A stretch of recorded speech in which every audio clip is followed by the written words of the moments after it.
First, I want a different day every day. If I want to stare outside of the window for 2 hours, it should be possible.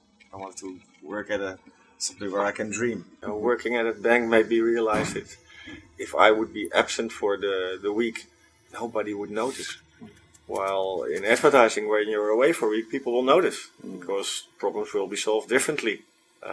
There's no concrete set of rules how things work. What I liked about KesselsKramer was the whole vibe of striving for really nice things that we would want to see in advertising instead of trying to make the same things other people make. And they would say no to jobs, for example. Saying no is a very important thing. It prevents you from doing stuff you don't want to do, and it prevents you from making work you don't want to make. Even if it costs you money, and that's a big lesson that I took from there. After working there for 5-6 years, I realized it was impossible for me to move from KesselsKramer to another agency because why go if I'm having such a good time? And the only reason I could come up with was I would like to start a family on my own like this, in the same spirit. Nobody likes advertising. We know consumers really don't. And that's also because advertising, to me, is a really wrong word. I'd rather talk about communication. So I think that evening, the book launch of KesselsKramer and the way we talked about it was, if you hate something, change it. Great Honda line from the past. But that's basically what we are trying to do. And I know that KesselsKramer is trying to do. It's a big responsibility that we get. Sometimes you get millions of euros or dollars. And then you can throw it into the country, whether it's through TV or on billboards. So we are responsible basically for the garbage or not garbage that people receive. So I see that as a big responsibility not to add to the gutter, but really trying to take people seriously and make meaningful communication, because it's a great thing. Communication is very powerful. It can help people. It can also start wars, but it can also end them. Not to say that selling a soft drink is that important, but there are so many nice messages out there that need to be told. And I think we as an industry can help get them across. And if you hate advertising, try to make better work. And that basically was the whole theme for the night. Isn't there another way of doing it? And one of the things that I showed as an example was avoid the shopping crowds, for example. You talk about social media. Social media is always, when people talk about it, people can share and can come together and know where they are, which is a very nice heavenly image. But I'd rather be alone sometimes. Leave me alone. If everybody's there, I want to be there. So we came up with this app called Avoid the Shopping Crowds, which basically says it's a form of anti-social media.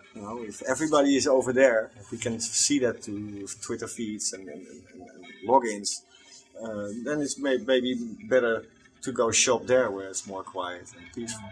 So that was a good example where the industry would say it is for sharing, and we took it the other way and said, well, it's for avoiding.